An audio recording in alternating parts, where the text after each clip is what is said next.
ವೀಕ್ಷಕರ, ಇದು ಗೋಪದ್ಮ ಕಥೆ. ಇದನ್ನ ಆಷಾಢ ಮಾಸದಲ್ಲಿ ಶುರುವಾಗ ಮೊದಲ ಏಕಾದಶಿಯಿಂದ ಇಡ್ತಾರೆ. ನಾವು ಎಲ್ಲ ಇಡ್ತಿದ್ವಿ ತುಳಸಿ ಗಿಡದ ಮುಂದೆ. ಹೇಗೆ ಅಂದ್ರೆ ಹೇಳ್ತಾರೆ, ಗೋವಿನ ಹೊಟ್ಟೆಯಲ್ಲಿ 33 ಪದ್ಮಗಳು, 33 ಗೋವುಗಳನ್ನ ಬರಿಬೇಕು. ಒಂದು ಗೋವಿನ ಹೊಟ್ಟೆಲಿ 33 ಪದ್ಮ ಇಡಬೇಕು. ಜೊತೆಯಲ್ಲಿ ಶಂಖ ಚಕ್ರ ಎಲ್ಲದನ್ನು ಇಡಬೇಕು.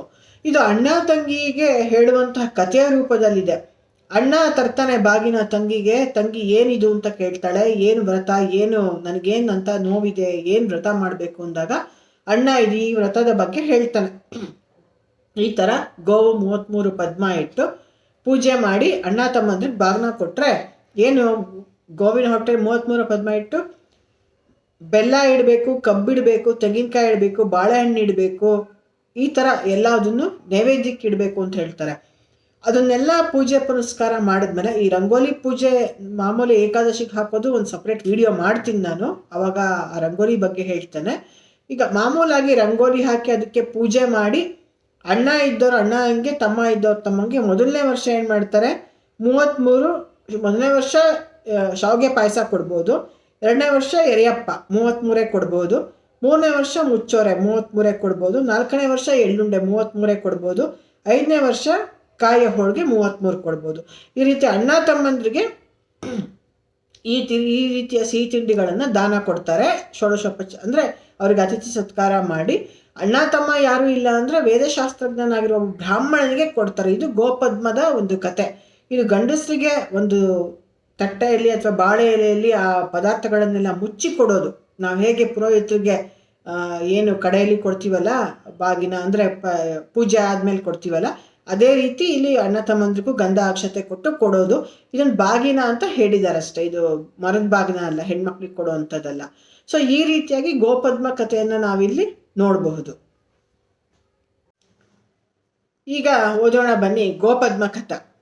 ದೇವದೇವಿ ದೇವ ಪರಮೇಶ್ವರ, ಎಡದಲ್ಲಿ ಬ್ರಹ್ಮ, ಬಲದಲ್ಲಿ ವಿಷ್ಣು, ತೊಡ ಮೇಲೆ ಪಾರ್ವತಾ ದೇವಿ, ಮುಡಿ ಮೇಲೆ ಗಂಗಾದೇವಿ, ತುಂಬೂರು ನಾರದರು ಮಂಗಳ ಗೀತ ಹಾಡುತ್ತಾ ಪಾಡುತ್ತಾ ಬರ್ತಾ ಇದ್ದರಂತೆ.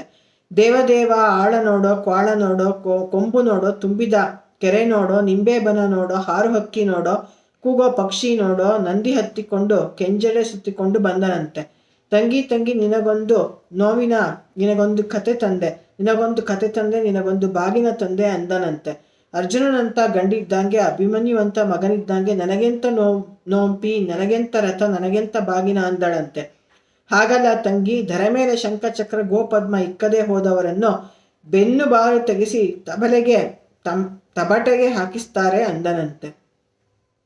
ಹಾಗಾದರೆ ಅಣ್ಣ ಹೇಗೆ ಮಾಡಲಣ್ಣ ಅಂದಳಂತೆ. ಅಚ್ಚ ಗೋವು ನಿಲ್ಲು ಬಳಿಯಲ್ಲಿ ಪಚ್ಚೆಯಲ್ಲಿ ಸಾರಿಸಿ ಹವಳದ ಕಡಕಟ್ಟು ಹಾಕಿ ಮುತ್ತು ಹವಳ ಹಾಕಿ ರಂಗೋಲಿ ಕೊಟ್ಟಿಟ್ಟುಕೊಂಡು ಮೊದಲ ಏಕಾದಶಿ ದ್ವಾದಶಿಯಿಂದ ಕಡೆ ಏಕಾದಶಿ ದ್ವಾದಶಿಯವರೆಗೆ ಶಂಖ ಇಕ್ಕಿ, ಚಕ್ರ ಇಕ್ಕಿ,